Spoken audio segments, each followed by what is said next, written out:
Hello, Toby Ricketts here again from New Zealand, the voiceover studio, the hempcrete voiceover studio. Hope possibly the first one in the world. I don't know that, but maybe. Anyway, construction is continuing when I have time. The sodium silicate is on. It's made all of the surfaces nice and just like so they don't flake off anymore, like because otherwise it can be a bit Weet-Bixy and flaky. Slight little preview as to one of the more exciting things I've got going on in the studio, which is all intelligent lighting. The whole thing, any light can be any color. You can set it on timers, do all this crazy stuff, but we'll get into that a bit later when we're actually closer to that. But yeah, there's my uplighters that I've just put in today. Ooh. The walls are looking fantastic. Look at all that patterning in the back. And big reveal, look, my joinery arrived. I hauled it back from Auckland on the back of my pickup truck, and it is beautiful cedar joinery from Selesh Design Doors in Auckland. He does such a good job. Like, look at these beautiful panels with like matched cedar panels, and they're a little bit dusty because they've been on the floor. This was the big lump in the middle of the floor while I was doing sodium silicate, because if the sodium silicate gets on this wood, it just like, it ruins it absolutely. So the difference about these doors is that they have got sound glass in them. Basically the same as those big panels you saw earlier, where we've got a 8.76 millimeter sound stop glass, then 10 mils between, and then 8.76 again, so about 30 mil thick altogether. It's pretty thick, and like that's the smallest panel, weighs 20 kilos, that's 40 pounds, and these other two, what's that one, that's 24 kilos, this one over here is a little bit more.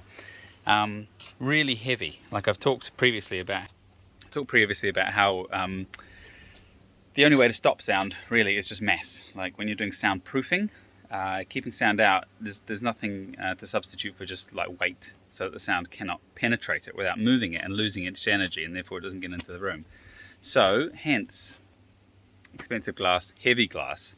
The wall's pretty heavy, so hopefully we've made a nice capsule. Also put these lights in, so when I do my video stuff, these are kind of like little spotlights that I can use to light up my face. Those ones I can't change the color on those, unfortunately. Well, I could get ones that allow me to, but I'm not doing that just yet because I just want them for white. Anything else to update? The next big job, I have talked about this. I keep talking about it because I'm like, I'm not nervous about attacking it. It's just complicated and I just shy away from it. But the window frames. So I've cut a piece of wood that is the height of my window, because I want to do this whole thing on an angle. Usually it's simple with windows. You build the frame straight, you put the window in, and it's all good. But this has got to go on like an angle. So instead of it being straight up and down like that, it's going to be one of those classic studio things where you have it going like this. So it's like close to the back on the top. Can you see that there? Close to the back on the top, and then the bottom it's close to the front. So that when sound hits it, you don't just get standing waves between this and the other window, but it gets reflected down onto the carpet where it gets absorbed. I'm just trying to work out all the trigonometry behind, like, you know, I've worked it out that the window's big enough when it's flat, but actually it's on an angle, which means it's very slightly shorter.